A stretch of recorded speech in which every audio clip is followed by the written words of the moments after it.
আসসালামু আলাইকুম।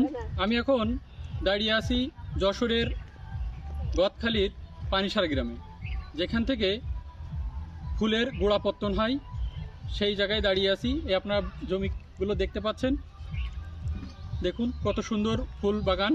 এবং আমি যে লোকটার সাথে নিয়ে দাঁড়িয়ে আছি, আপনারা অনেকেই ভেবে থাকেন যে এই গদখালিতে অর্থাৎ পানিসারাতে ফুল আসলো কিভাবে। এই ফুল আসলো কিভাবে আমরা জানি যে শের আলী কাকা, এই যে কৌসার ভাই, এরা মোটামুটি এই পর্যায়ক্রমেই কিন্তু তারা এই ফুল চাষ এখানে পানিসারায় তুলে ধরেছিল, তারই গোড়াপত্তন হিসেবে। আমি এখন তার কাছে শুনবো যে কিভাবে এই যে পানিসারাতে ফুলের গোড়াপত্তন হলো। কৌসার ভাই বলেন কিভাবে এই আপনারা এই চাষটা শুরু করেছিলেন। আমরা প্রথম গোলাপ চাষ করেছি 12টা গাছ নিয়ে স্টার্ট। 12টা গাছ নিয়ে ওইখান থেকে শুরু করে এইখানে 3 বিঘে মতো করছিলাম। 3 বিঘে।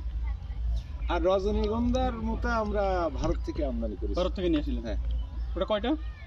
ওটা একবারে এক এক বিঘে করে 3 বিঘে। মানে আমি 1 বিঘে, ওই যে ওই আপনার খালু 1 বিঘে, আর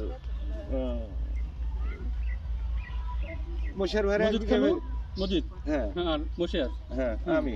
আর শেরের সাথে 15 কাঠা জমি আগে করেছি আমার মামার জমিতে। ওটা শের আলী আগে প্রথম শুরু করিল। হ্যাঁ এতটুকু। তারপরে এই কাজ কিভাবে হলো, হলো পর্যায়ক্রমে এখন বাণিজ্যিক ভাবে চলছে সারা গদখালি। আপনার তো পানিসারা ইউটিউবে তো আপনার আমি প্রচারণা দেখলাম যে কাউসার ভাই এখানে মোটামুটি গোড়াপত্তন করেছিল।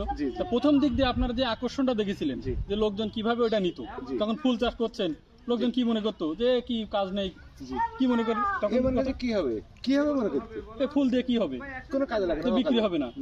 এই প্রেমিক লোকজন মনে হয় এরা এই কাজ শুরু করেছে, উল্টাপাল্টা কোথায় কি স্যাকটা খেয়ে এই ফুলের চাষ শুরু করেছে। কিন্তু এখন যে ফুলের যে অবস্থা, এই ভবিষ্যৎ আপনি কি ভাবেন? আরো আগে যেতে পারবো আমরা। তাহলে কি হলে এখানে ভবিষ্যৎ আপনার ভালো হতে পারে, যে আরো কি আশা করেন আপনারা? অন্যান্য বিভিন্ন নতুন জাত আছে। আর এই যে ফুলগুলো নষ্ট হয়ে যায়, এই ফুলগুলো তো এখানে অলরেডি আপনাদের একটা রাখার মতো ব্যবস্থা শুরু হয়েছে, যদি একটা কার্যক্রম এখনো শুরু হয়নি। কার্যক্রম শুরু হয়েছে কিন্তু এটা ভালো সুন্দর কাজ করছে না, আমাদের বীজ সব নষ্ট হয়ে গেছে। তাহলে তো যে উদ্দেশ্য তৈরি হয়েছিল সেটা আর হয়নি, হচ্ছে না।